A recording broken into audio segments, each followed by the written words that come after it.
Bueno, en esta parte de la diapositiva nos están mostrando la regulación de la beta oxidación. Entonces nos dicen que en primer lugar hay hormonas que pueden promover la degradación de triglicéridos en el tejido adiposo.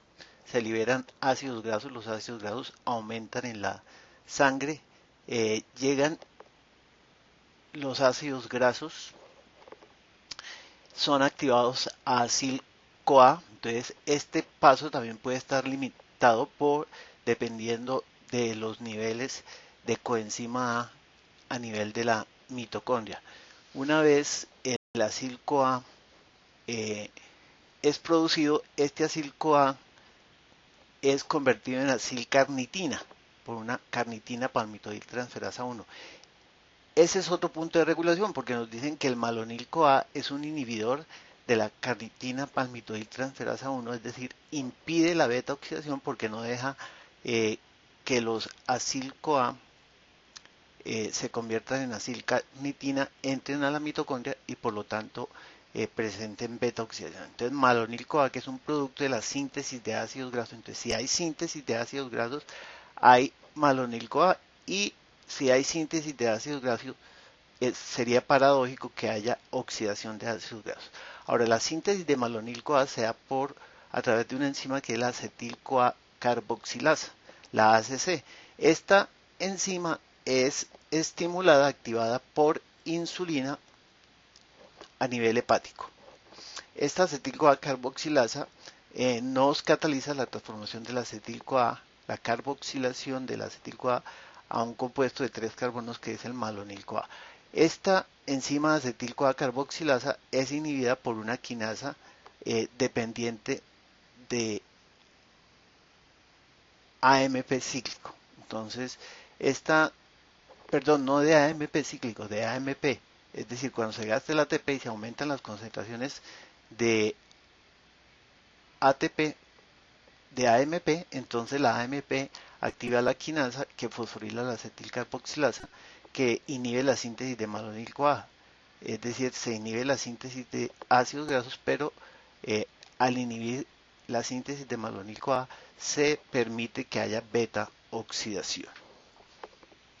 Este es otro paso. Entonces, dependiendo de los niveles energéticos de la célula, si los niveles energéticos de la célula son elevados, es decir, hay altas concentraciones de ATP y altas concentraciones de equivalentes reducidos, se inhibe la cadena respiratoria y además se inhiben las enzimas de la beta oxidación, porque la beta oxidación se hace para estimular, para inducir la síntesis de equivalentes reducidos y la síntesis de ATP. Entonces, si ya hay ATP y hay muchos equivalentes reducidos, no es necesario que haya beta oxidación. Entonces, estos altos niveles de ATP y de NADH y FADH2 inhiben la beta oxidación.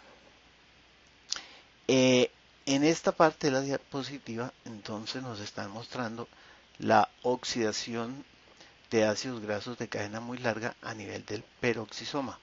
Entonces, nos están diciendo que son carbonos de más de 20, que son ácidos grasos de más de 20 carbonos, que generalmente son los ácidos grasos de 24 a 26 carbonos, pero que también nos dicen que algunos ácidos grasos de cadena no muy larga, sino simplemente larga, también pueden ser oxidados a nivel de la beta oxidación que se hace en el peroxisoma. Entonces, los ácidos grasos de cadena larga o muy larga pueden ser activados por una enzima que es la acil-CoA sintetasa que se encuentra en la membrana del peroxisoma.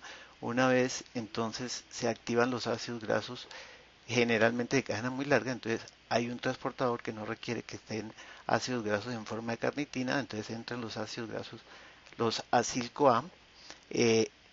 La primera reacción no es una deshidrogenasa como en la beta oxidación en la mitocondria, sino es una oxidasa que genera el doble enlace, libera electrones que los recibe el FAD, pero este FAD no está en una deshidrogenasa sino en una oxidasa. Posteriormente el FADH pasa esos electrones al oxígeno y lleva a la síntesis de peróxido de hidrógeno, que posteriormente por acción de la catalasa, nos dicen en el libro, es convertida en agua y en oxígeno nuevamente.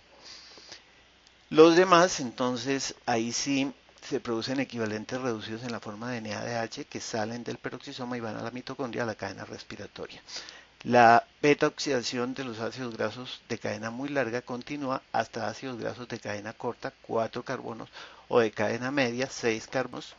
Estos ácidos grasos se convierten en ácidos de cadena corta unidos a carnitina, acilcarnitina, tanto de cadena media y corta, que dicen en el libro difunden. Ahora, en la, en la, dentro del peroxisoma, los acil-CoA se convierten en acilcarnitina en una reacción catalizada por la carnitina octanoil transferasa. En la beta-oxidación también se producen acetil-CoA. Estas acetil-CoA se convierten en acetilcarnitina en una reacción catalizada por la carnitina acetiltransferasa. Estas acetil-CoA y estos acil-CoA en una reacción por un transportador de carnitina y acilcarnitinas entra a la mitocondria, posterior nuevamente por acción de una carnitina acetiltransferasa, la acetilcarnitina se convierte en acetil-CoA, entra al ciclo de Krebs, produce equivalentes reducidos CO2 y agua, y este NADH se utiliza para la síntesis de ATP.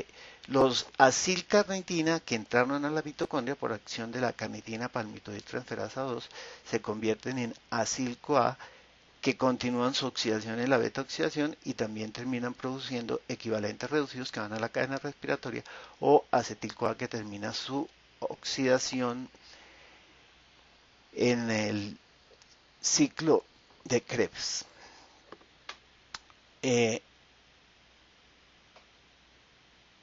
Para el caso de los ácidos grasos de cadena media, que son más solubles cuando se consumen en la dieta, aquí los ácidos grasos que están almacenados en forma de triglicéridos son ácidos grasos de cadena muy larga o larga. Los ácidos grasos de cadena media generalmente se consumen en la dieta, no se almacenan en el tejido adiposo.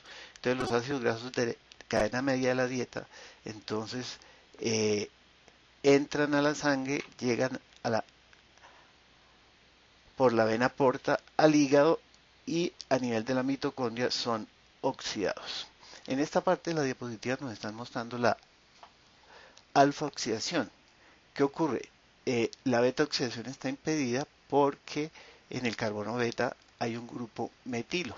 Entonces, este ácido graso no se le puede hacer beta oxidación. Entonces hay que hacerle una alfa oxidación. ¿En qué consiste?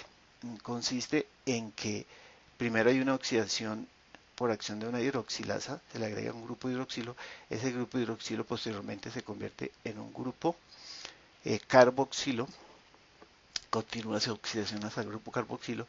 Este COH se pierde en forma de CO2, producto de la alfa oxidación.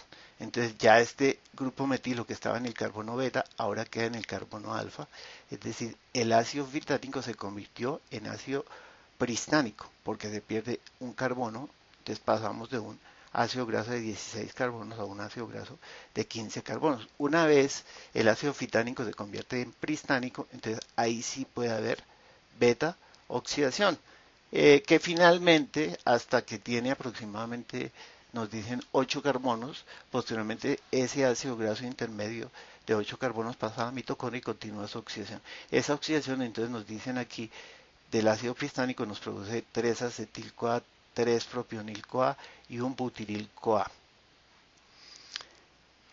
Ejemplos de ácidos grasos con cadenas ramificadas, con cadenas metiladas, ¿sí? Grupos metilo, entonces el ácido fitánico, el ácido pristánico, que son derivados de la clorofila y que se encuentra generalmente en los alimentos que son los vegetales verdes. Y la omega oxidación finalmente entonces es una oxidación que se hace en el retículo endoplasmático, que cuando se aísla la célula ese retículo endoplasmático se convierte en los microsomas, por eso dicen que es microsomal. Entonces se oxidan por ambos extremos, por el carbono omega, entonces produce ácidos dicarboxílicos. Esa oxidación de los ácidos grasos nos decían es cuando hay un exceso de ácidos grasos, entonces se oxidan hasta que tiene aproximadamente 6 a 10 carbonos que pueden ser oxidados por la beta oxidación o que pueden ser excretados en la orina. Aquí hay dos ejemplos que nos citan en el libro, el ácido adípico y el ácido subérico, que serían dos ejemplos de ácidos grasos dicarboxílicos.